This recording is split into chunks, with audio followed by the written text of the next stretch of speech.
ਅਧਿਆਇ 16। ਤਦ ਫਰੀਸੀ ਅਤੇ ਸਦੂਕੀ ਆਏ ਅਤੇ ਉਸ ਨੂੰ ਪਰਖਣ ਲਈ ਉਹਨਾਂ ਨੇ ਉਸ ਨੂੰ ਸਵਰਗੋਂ ਕੋਈ ਨਿਸ਼ਾਨ ਵਿਖਾਉਣ ਲਈ ਕਿਹਾ। ਉਸਨੇ ਉਹਨਾਂ ਨੂੰ ਉੱਤਰ ਦਿੱਤਾ, ਸ਼ਾਮੀ ਤੁਸੀਂ ਕਹਿੰਦੇ ਹੋ ਮੌਸਮ ਚੰਗਾ ਹੋਵੇਗਾ ਕਿਉਂਕਿ ਅਸਮਾਨ ਲਾਲ ਹੈ, ਅਤੇ ਸਵੇਰੇ ਅੱਜ ਦਿਨੇ ਤੂਫਾਨ ਆਵੇਗਾ ਕਿਉਂਕਿ ਅਸਮਾਨ ਲਾਲ ਅਤੇ ਡਰਾਉਣਾ ਧੁੰਦਲਾ ਹੈ।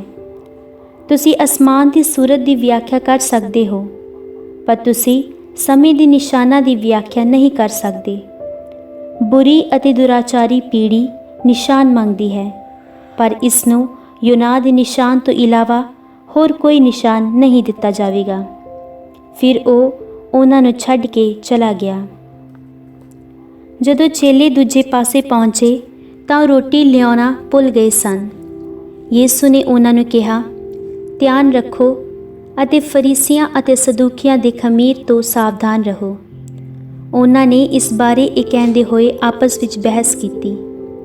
ਅਸੀਂ ਰੋਟੀ ਨਹੀਂ ਲਿਆਏ।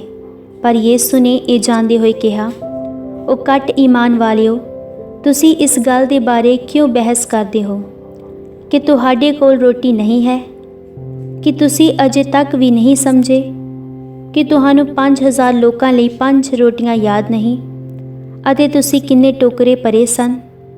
ਜਾਂ ਉਹਨਾਂ 4000 ਲੋਕਾਂ ਲਈ 7 ਰੋਟੀਆਂ ਅਤੇ ਕਿੰਨੇ ਟੋਕਰੇ ਤੁਸੀਂ ਭਰੇ ਸਨ?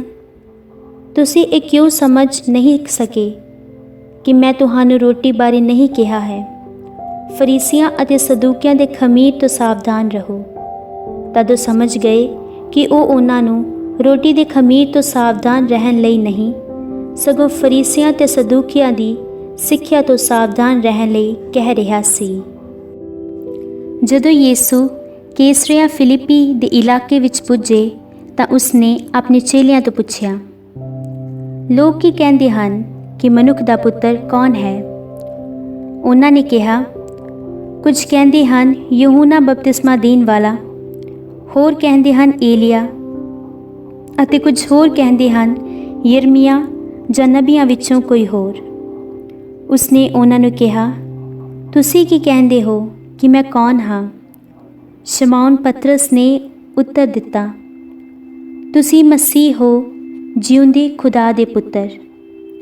ਉੱਤਰ ਵਿੱਚ ਯਿਸੂ ਨੇ ਉਸ ਨੂੰ ਕਿਹਾ, ਤੂੰ ਧਨ ਹੈ ਸ਼ਮੌਨ ਬਾਰ ਯਹੂਨਾ, ਕਿਉਂਕਿ ਮਾਸ ਅਤੇ ਲਹੂ ਨੇ ਨਹੀਂ, ਸਗੋਂ ਮੇਰੇ ਸਵਰਗੀ ਬਾਪ ਨੇ ਇਹ ਤੇਰੇ ਉੱਤੇ ਪ੍ਰਗਟ ਕੀਤਾ ਹੈ। ਮੈਂ ਤੈਨੂੰ ਕਹਿੰਦਾ ਹਾਂ, ਤੂੰ ਪਤਰਸ ਹੈ, ਅਤੇ ਇਸ ਪੱਥਰ ਉੱਤੇ ਮੈਂ ਆਪਣੀ ਕਲੀਸਿਆ ਉਸਾਰਾਂਗਾ, ਅਤੇ ਮੌਤ ਦੀਆਂ ਸ਼ਕਤੀਆਂ ਉਸ ਉੱਤੇ ਫਤਿਹ ਨਹੀਂ ਪਾਉਣਗੀਆਂ। ਮੈਂ ਤੈਨੂੰ ਸਵਰਗ ਰਾਜ ਦੀਆਂ ਕੁੰਜੀਆਂ ਦੇਵਾਂਗਾ, ਅਤੇ ਜੋ ਕੁਝ ਤੂੰ ਧਰਤੀ ਉੱਤੇ ਬੰਨੇਗਾ ਉਹ ਸਵਰਗ ਵਿੱਚ ਵੀ ਬੰਨ੍ਹਿਆ ਜਾਵੇਗਾ, ਅਤੇ ਜੋ ਕੁਝ ਵੀ ਤੂੰ ਧਰਤੀ ਉੱਤੇ ਖੋਲ੍ਹੇਗਾ ਉਹ ਸਵਰਗ ਵਿੱਚ ਵੀ ਖੁੱਲ੍ਹ ਜਾਵੇਗਾ। ਫਿਰ ਉਸਨੇ ਆਪਣੇ ਚੇਲਿਆਂ ਨੂੰ ਸਖਤ ਤਾਕੀਦ ਕੀਤੀ ਕਿ ਕਿਸੇ ਨੂੰ ਇਹ ਨਾ ਦੱਸਣਾ ਭਈ ਉਹ ਮਸੀਹ ਹੈ।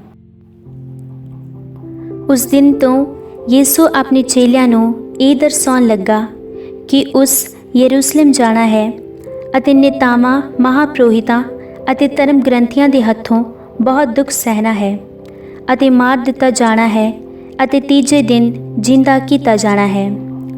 ਪਤਰਸ ਉਸ ਨੂੰ ਇੱਕ ਪਾਸੇ ਕਰਕੇ ਬੜੇ ਰੋਸ ਨਾਲ ਇਹ ਕਹਿਣ ਲੱਗਾ, ਖੁਦਾ ਨਾ ਕਰੇ ਪ੍ਰਭੂ, ਇਸ ਤਰ੍ਹਾਂ ਤੁਹਾਡੇ ਨਾਲ ਕਦੀ ਵਾਪਰੇ। ਪਰ ਉਸਨੇ ਪਿੱਛਾ ਮੁੜ ਕੇ ਪਤਰਸ ਨੂੰ ਕਿਹਾ, ਚੱਲ ਮੈਥੋਂ ਪਿੱਛੇ ਹਟ ਸ਼ੈਤਾਨ, ਤੂੰ ਮੇਰੇ ਰਾਹ ਵਿੱਚ ਠੋਕਰ ਹੈ, ਕਿਉਂਕਿ ਤੇਰੀ ਸੋਚ ਖੁਦਾ ਵੱਲ ਦੀ ਨਹੀਂ, ਸਗੋਂ ਮਨੁੱਖਾਂ ਵੱਲ ਦੀ ਹੈ।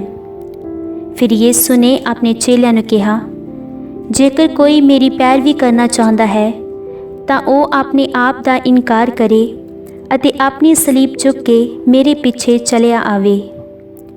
ਕਿਉਂਕਿ ਜੋ ਕੋਈ ਆਪਣੇ ਜੀਵਨ ਨੂੰ ਬਚਾਉਂਦਾ ਹੈ ਉਹ ਉਸ ਨੂੰ ਗੁਆਏਗਾ, ਅਤੇ ਜੋ ਕੋਈ ਆਪਣੇ ਜੀਵਨ ਨੂੰ ਮੇਰੀ ਖਾਤਰ ਗੁਆਉਂਦਾ ਹੈ ਉਹ ਉਸ ਨੂੰ ਪਾਏਗਾ। ਮਨੁੱਖ ਨੂੰ ਕੀ ਫਾਇਦਾ ਜੇਕਰ ਉਹ ਸਾਰਾ ਸੰਸਾਰ ਪਾ ਲਵੇ ਪਰ ਆਪਣਾ ਜੀਵਨ ਗੁਆ ਬੈਠੇ? ਜਾਂ ਮਨੁੱਖ ਆਪਣੇ ਜੀਵਨ ਦੇ ਬਦਲੇ ਕੀ ਦੇ ਸਕਦਾ ਹੈ? ਕਿਉਂਕਿ ਮਨੁੱਖ ਦਾ ਪੁੱਤਰ ਆਪਣੇ ਫਰਿਸ਼ਤਿਆਂ ਦੇ ਨਾਲ ਆਪਣੇ ਪਿਤਾ ਦੀ ਸ਼ਾਨ ਵਿੱਚ ਆਉਣ ਵਾਲਾ ਹੈ, ਅਤੇ ਫਿਰ ਉਹ ਹਰ ਇੱਕ ਨੂੰ ਉਸ ਦੇ ਕੀਤੇ ਅਨੁਸਾਰ ਫਲ ਦੇਵੇਗਾ। ਮੈਂ ਤੁਹਾਨੂੰ ਸੱਚ ਕਹਿੰਦਾ ਹਾਂ, ਇੱਥੇ ਕੁਝ ਖੜੇ ਹਨ ਜੋ ਮਨੁੱਖ ਦੇ ਪੁੱਤਰ ਨੂੰ ਆਪਣੇ ਰਾਜ ਵਿੱਚ ਆਏ ਦੇਖਣ ਤੋਂ ਪਹਿਲਾਂ ਨਹੀਂ ਮਰਨਗੇ।